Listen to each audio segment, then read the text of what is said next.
Hello everyone, मैं ब्रजेश कुमार अपने YouTube channel GK by Brajesh पे स्वागत करता हूं। दोस्तों, हम लोग यहां पर करंट अफेयर की सीरीज़ लेकर चल रहे हैं। आपकी जो आगामी परीक्षा पीसीएस की 17 मार्च को निर्धारित है, उसको ध्यान में रखकर हम लोग यहां पर करंट अफेयर की सीरीज कर रहे हैं, जो पिछले 1 साल का आदतन है। दृष्टि मैगजीन पर आधारित ये सब क्वेश्चन हम लोग यहाँ पर प्रैक्टिस करेंगे। तो 1 से 50 क्वेश्चन का वीडियो मैंने अपलोड कर दिया था।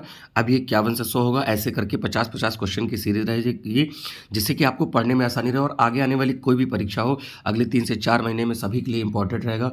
आर ओ पीसीएस हो, मान लीजिए आर ओ दोबारा करा लिए जाते तो बहुत अच्छी बात है, उसके लिए भी काम आएगा, पीसीएस के लिए काम आएगा, एसएससी के लिए। ठीक है, और हम लोग शुरू करते हैं इसी को ध्यान में रखते हुए। तो सबसे पहला प्रश्न है यहाँ पर, खेलो इंडिया यूथ गेम्स के 6वें संस्करण का आयोजन कहाँ किया गया? तो ये तमिलनाडु में यहाँ पर है, खेलो इंडिया यूथ गेम्स। अभी इसकी हम आगे थीम भी बताएंगे। तो यहाँ देखिए, केंद्रीय युवा कार्य और खेल मंत्री जो अनुराग ठाकुर हैं और तमिलनाडु के खेल मंत्री जो हैं, इन्होंने यहाँ पर 6वें खेलो इंडिया यूथ गेम्स का शुभांकर वीरामंगाई वेलु नाचियार को जारी किया। तो इससे ये भी पूछा जाता है, शुभंकर भी पूछा जाता है। ठीक है, पिछले साल जब हुआ था तो भोपाल एमपी में आयोजित हुआ था और महाराष्ट्र ओवरऑल चैंपियन बना था। नेक्स्ट है, बिस्लेरी कंपनी ने पहला वैश्विक ब्रांड किसे बनाया? तो दीपिका पादुकोण को बनाया है। ठीक है, बिस्लेरी कंपनी ने अपना पहला वैश्विक ब्रांड दीपिका पादुकोण को बनाया है और इनका एक अभियान है ड्रिंक इट अप। ठीक है, तो यहाँ पर इनके साथ जुड़ा हुआ है बिस्लेरी, दीपिका पादुकोण, आप समझ सकते हैं। अगला है, अवार्ड ऑफ एक्सीलेंस से सम्मानित रामबाग गेट और प्राचीर का संबंध किससे है? तो ये पंजाब राज्य से है। ये रामबाग गेट का चित्र है, तो ये पंजाब क्षेत्र से संबंधित है।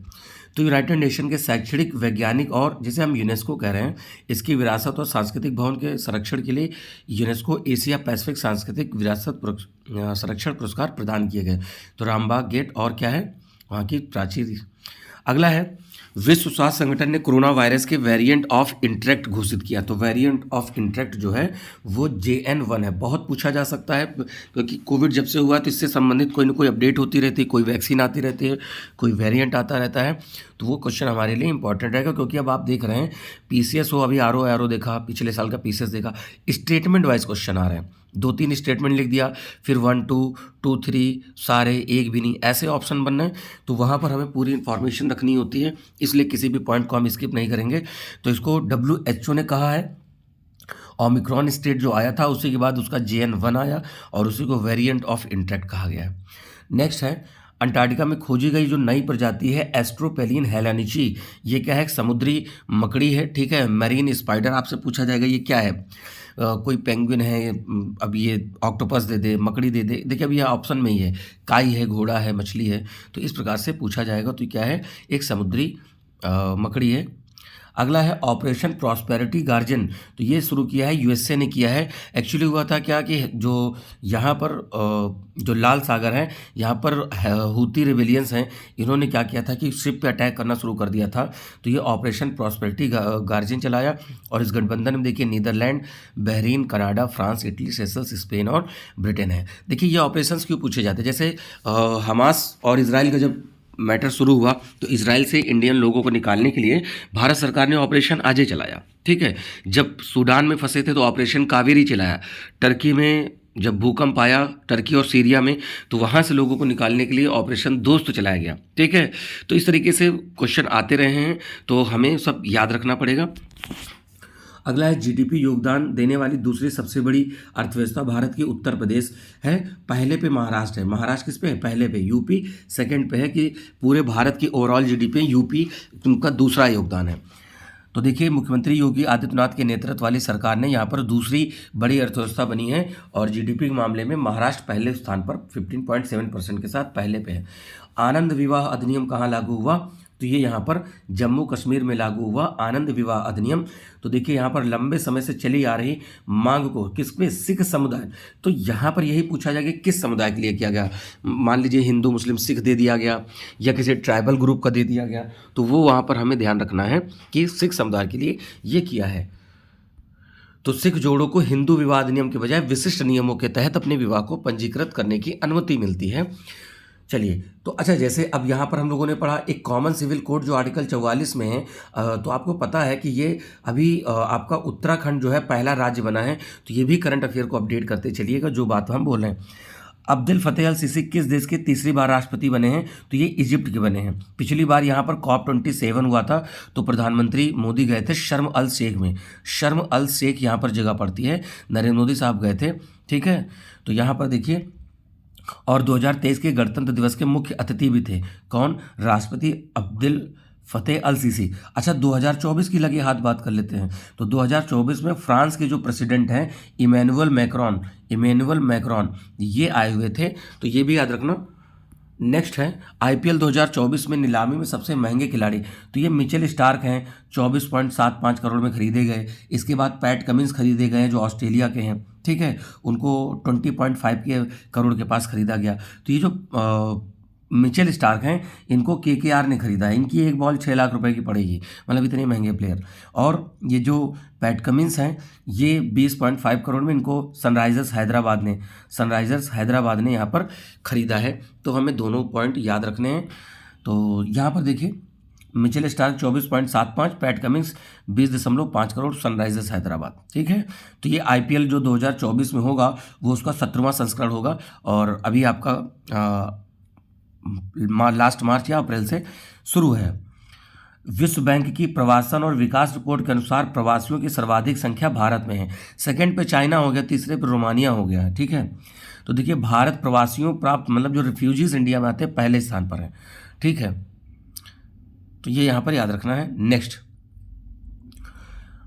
भारतीय नौसेना के साथ जल विज्ञान समझौता किस देश ने रद्द कर दिया? तो ये मालदीव ने। देखिए, जब से मोहम्मद मोइजू आए हैं, मोइजू ये पूछे जा सकते हैं कहाँ के राष्ट्रपति हैं, तो इन्होंने क्या किया है कि वो अपने वहाँ से जो 75 सैनिक हैं उनको वहाँ से कह रहे हैं कि वापस जाइए। और इन्होंने एक कैंपेन चलाया था कि इंडिया बैक का नारा लगाया था, तभी से पार्टी में है। क्योंकि देखिए इनको चाइना का सपोर्ट है, तो जब भी किसी से प्रो चाइना इस तरह से सरकार बनेगी तो वो उन्हीं का फेवर करेंगे। इसीलिए भारतीय प्रधानमंत्री नरेंद्र मोदी लक्षद्वीप गए और लक्षद्वीप के टूरिज्म को बढ़ावा देने के लिए देशवासियों से अपील करी।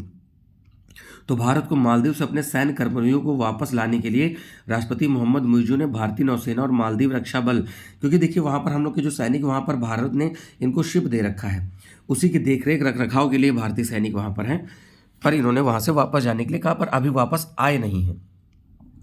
काशी तमिल संगमम दूसरे चरण का कहाँ हुआ है? तो बनारस में हुआ है। यहीं बनारस में सर्ववेद महामंदिर का निर्माण भी हुआ है। सर्ववेद, ये यहाँ लगेगा, सर्ववेद महामंदिर। तो ये भी प्रश्न आपसे पूछा जाएगा। प्रधानमंत्री मोदी ने उत्तर प्रदेश के बनारस में नमो घाट पर काशी तमिल संगमम के 15 दिवसीय दूसरे चरण का उद्घाटन किया। अब देखिए यहाँ पर जो है शिक्षा मंत्रालय, संस्कृति, रेलवे, कपड़ा, खाद्य प्रसंस्करण, MSME, सूचना प्रसारण, कौशल और विकास उद्यमिता विभाग ये नोडल एजेंसी थे उत्तर प्रदेश सरकार को मिलाकर। अगला है PM कॉलेज ऑफ एक्सीलेंस की स्थापना MP में की गई है। PM कॉलेज ऑफ एक्सीलेंस, तो MP सरकार ने सभी जिलों में PM Shri college of excellence स्थापित किया गया है। तो MP में कुल 570 सरकारी कॉलेजों में प्रत्येक जिले में एक PM college of excellence upgrade करेगी। और मोहन यादव यहाँ के इस समय मुख्यमंत्री हैं। इससे पहले जो मामा के नाम से प्रसिद्ध थे, ठीक है, तो उनको वहाँ से मतलब इस बार मुख्यमंत्री पद पर नहीं किया गया। ठीक है, उष्णकटिबंधीय चक्रवात जैस्पर। अब उष्णकटिबंधीय चक्रवात कहाँ बनते हैं? कैंसर और कैप्रिकॉर्न के बीच में, यानी ट्रॉपिक्स के बीच में बनते हैं उष्णकटिबंधीय चक्रवात 13.5 डिग्री नॉर्थ से लेकर साउथ पे। इक्वेटर पे साइक्लोन नहीं बनते हैं क्योंकि वहाँ पर कोरियोलिस बल नहीं होता है। कोरियोलिस बल जो है पोल पर सबसे ज़्यादा होता है और इक्वेटर पर लगभग ना के बराबर। तो ये जो चक्रवात जैस्पर है ये ऑस्ट्रेलिया से संबंधित है। ये यहाँ पर साइक्लोन का चित्र बस बना दिया गया है। राज्यसभा में पारित विधेयक चुनाव आयोग में नियुक्ति के लिए गठन चयन समिति में कौन शामिल होगा? तो देखिए जो चुनाव आयोग की नियुक्ति होगी उसमें शामिल होंगे यहाँ पर सभी लोग हैं, प्रधानमंत्री, केंद्रीय मंत्री और लोकसभा में विपक्ष के नेता यानी उपर्युक्त सभी। ये यहाँ पर डिटेल दी हुई है, आप इसको जरूर देखें।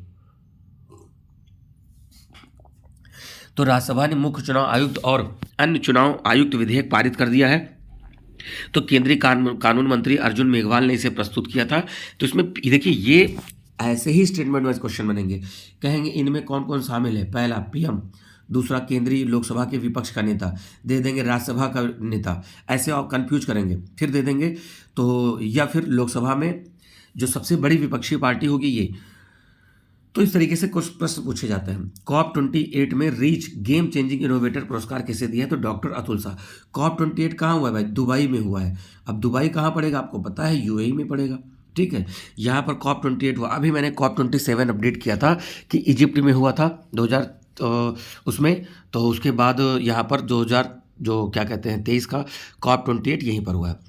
संयुक्त अरब अमीरात में जब कॉप 28 हुआ, plastic surgeon doctor Atul Shah को कुष्ठ रोग यानी लेप्रोसी जो डिसीज़ है उसकी देखभाल के लिए अभूतपूर्व योगदान के लिए गेम चेंजिंग इनोवेटर पुरस्कार से सम्मानित किया गया है।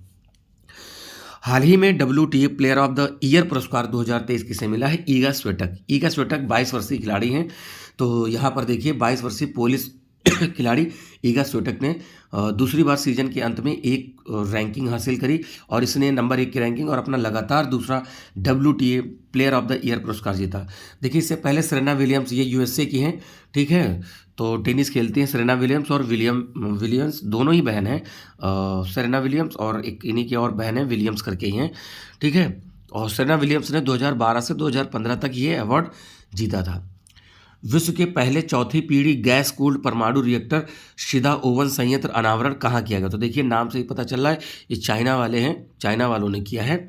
चाइना के उत्तरी शेडोंग प्रांत में चौथी पीढ़ी के गैस कूल्ड रिएक्टर शिदा ओवन परमाणु रिएक्टर में वाणिज्यिक परिचालन शुरू कर दिया है, जो विश्व में अपनी तरह का पहला है। इस उच्चतम तापमान वाले रिएक्टर को हीलियम गैस का उपयोग करके ठंडा किया जाएगा, जो पारंपरिक दबाव युक्त जल शीतलन प्रणालियों से अलग है।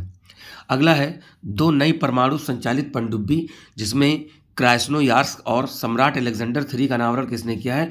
तो रशिया ने किया। देखिए रशिया से हम लोगों ने S-400 खरीदा था। ये S-400 मिसाइल टेक्नोलॉजी कहाँ से लिया था हम लोगों ने? ये लिया था रशिया से। और अगर एक पूछिए आयरन बीम कहाँ से लिया है, तो आयरन बीम जो है वो मतलब वहीं से लेने की बात चल रही है, तो ये इजराइल का है iron beam.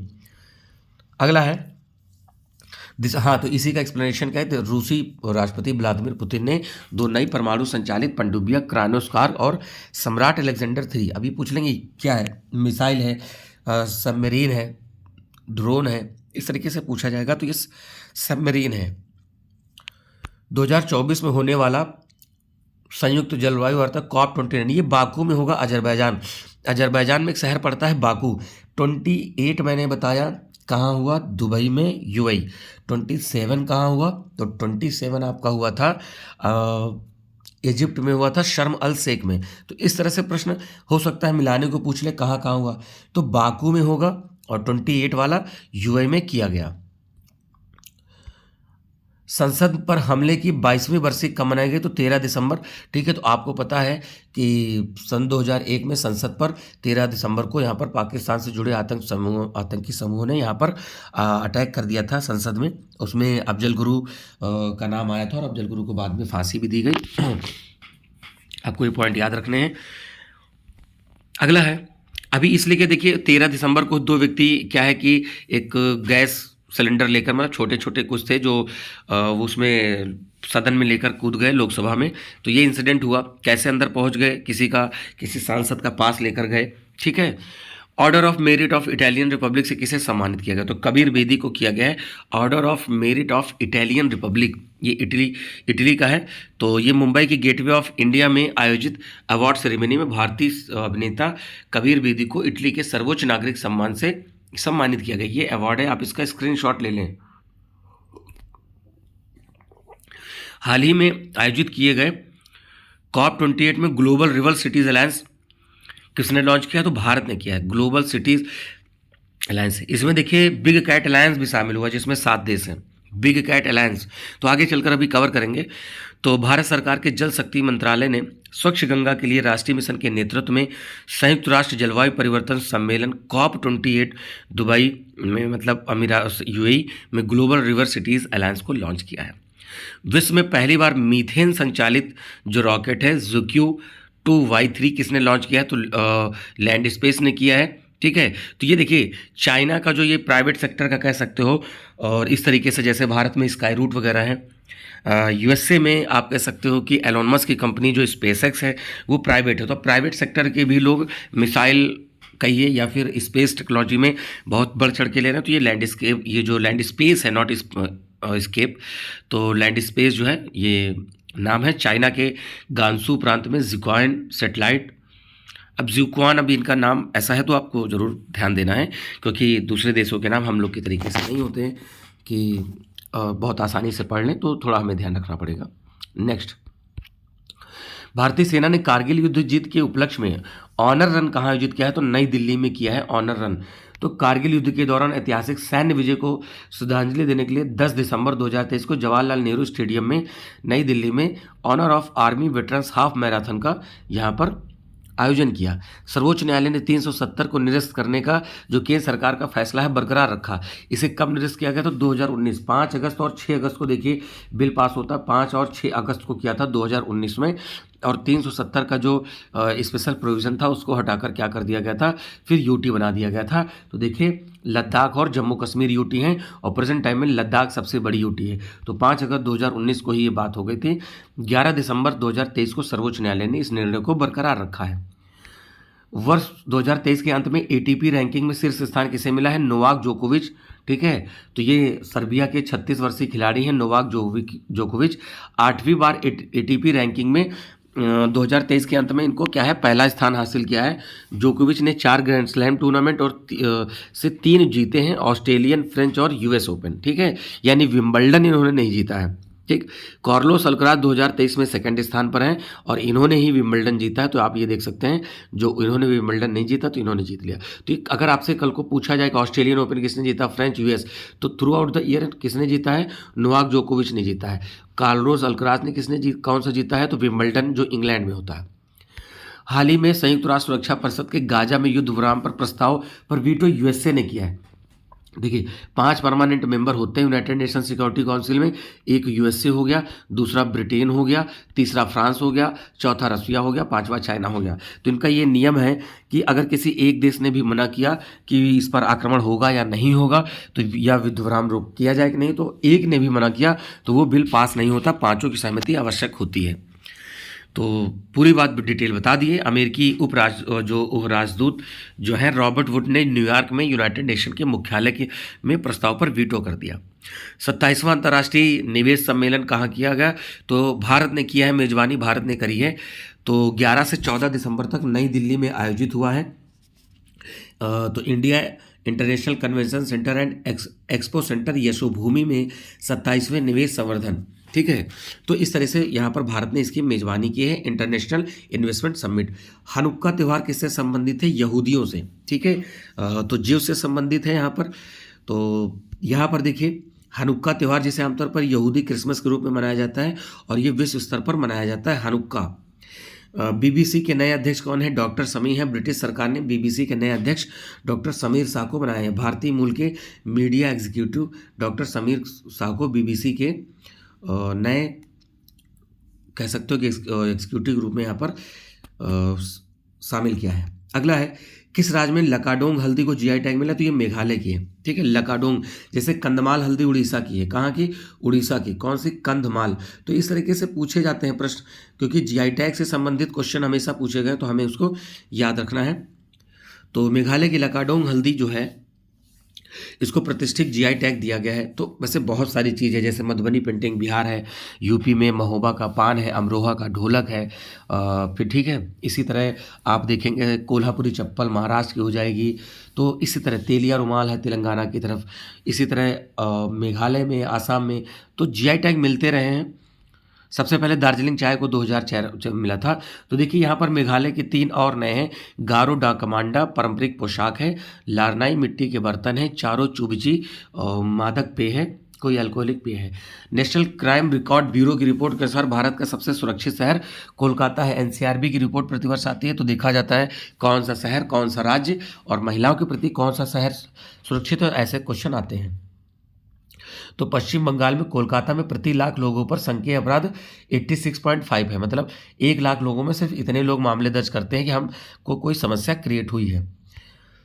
Doctor B are Ambedkar का 67वां महापरिनिर्वाण कब? तो 6 दिसंबर को किया गया है। यानी इनका जन्म हुआ था 14 अप्रैल 1891 को और इनकी डेथ जो हुई 6 दिसंबर 1956 को। तो ये पुण्यतिथि इनकी मनाई गई। ठीक है, मनाई गई का मतलब है कि ऑब्जर्व किया गया उनके आदर्शों को, उनके विचारों को और संविधान में जो योगदान रहा है उसको यहाँ पर याद किया गया। महू में इनका जन्म हुआ था। अगला है मंगल ग्रह पर मार्स रोवर मिशन की कमान संभालने वाली भारतीय महिला कौन है? डॉक्टर अक्षता कृष्णमूर्ति। डॉक्टर अक्षता कृष्णमूर्ति। तो ये मंगल ग्रह पर जो रोवर मिशन की कमान संभालने वाली है। ठीक है, हम लोगों ने जो चंद्रयान अभी उतारा तो चंद्रयान पर एक रोवर गया था जिसका नाम था प्रज्ञान। क्या नाम था? प्रज्ञान। तो मैं चंद्रयान की बात कर रहा हूँ, चंद्रमा पे ये बात हो रही है मंगल की। ठीक है, और विक्रम का नाम तो रोवर का नाम था प्रज्ञान और जो लैंडर था उसका नाम था विक्रम। ठीक है, तो ये पूरी बात भी आप उसको ध्यान में रखिए। अगला है मृदा दिवस 5 दिसंबर को मनाते हैं। मृदा दिवस 5 दिसंबर। थीम था मिट्टी और पानी जीवन का स्रोत, soil and water a source of life. अगला है भौगोलिक सूचना प्रणाली एप्लीकेशन ग्राम मानचित्र किसने लॉन्च किया है? तो ये किया है पंचायती राज मंत्रालय ने। Who has recently launched the geographical information system application Gram Manchitra. ठीक है, तो मानचित्र है, नॉट मंचिता। तो ये पंचायती राज मंत्रालय। आर्टिकल 40 में देखिए, आपको पता है कि आर्टिकल 40 जो है ग्राम पंचायतों के गठन की बात करता है। तो ये पूरा आपके सामने डिटेल है। अगला है COP28 किस राज्य के जल जीवन हरियाली अभियान को अंतर्राष्ट्रीय मान्यता मिली? तो बिहार का। बिहार के जो ऐसा है तो बिहार सरकार द्वारा वनीकरण के क्षेत्र में विशेष रूप से योगदान के लिए जल जीवन हरियाली अभियान को यहाँ पर अंतर्राष्ट्रीय प्रशंसा मिली है और COP28 यूएई में किया गया था। बार बार इसको किया गया है। एनसीआरबी रिपोर्ट में देखिए, अभी सबसे सुरक्षित शहर कोलकाता था, अब कह रहे सबसे सर्वाधिक मामले कहाँ किए गए? नई दिल्ली में किए गए। तो एनसीआरबी रिपोर्ट ने वर्ष 2022 के लिए अपराध लिए अपनी वार्षिक रिपोर्ट जारी की, जिसमें महिलाओं के खिलाफ देखिए यहाँ पर क्या किया गया है, 4,45,000 मामले दर्ज किए गए, जो कि बड़ा नंबर है। और वहाँ पर कोलकाता में 1 लाख में से 88.6 लोग जाते थे मामले दर्ज कराने। दहम द्वितीय विश्व संग्रहालय का कहाँ उद्घाटन हुआ है? तो अरुणाचल प्रदेश में हुआ है। अरुणाचल प्रदेश के पूर्वी सियांग जिले के मुख्यालय पासीघाट में मुख्यमंत्री जो पेमा खांडू और भारत के अमेरिकी राजदूत एरिक गारसेटी ने द्वितीय विश्व के दौरान जो मित्र देश थे उनकी सेनाओं के शहीद सैनिकों के समर्पित एशिया के दूसरा संग्रहालय द हम्प द्वितीय विश्व युद्ध संग्रहालय का उद्घाटन किया गया। हाल ही में गतिशील भूजल संसाधन मूल्यांकन रिपोर्ट 2023 के अनुसार भूजल वृद्धि वाला राज्य पश्चिम बंगाल है, यानी अंडरग्राउंड वाटर में यहाँ पर वृद्धि हुई तो पश्चिम बंगाल है। केंद्रीय जल शक्ति मंत्री गजेंद्र सिंह शेखावत हैं, 10वीं रिपोर्ट का आकलन जारी करा। पश्चिम बंगाल, असम, तेलंगाना ये 3 हैं जहाँ पर अंडरग्राउंड वाटर में वृद्धि हुई है।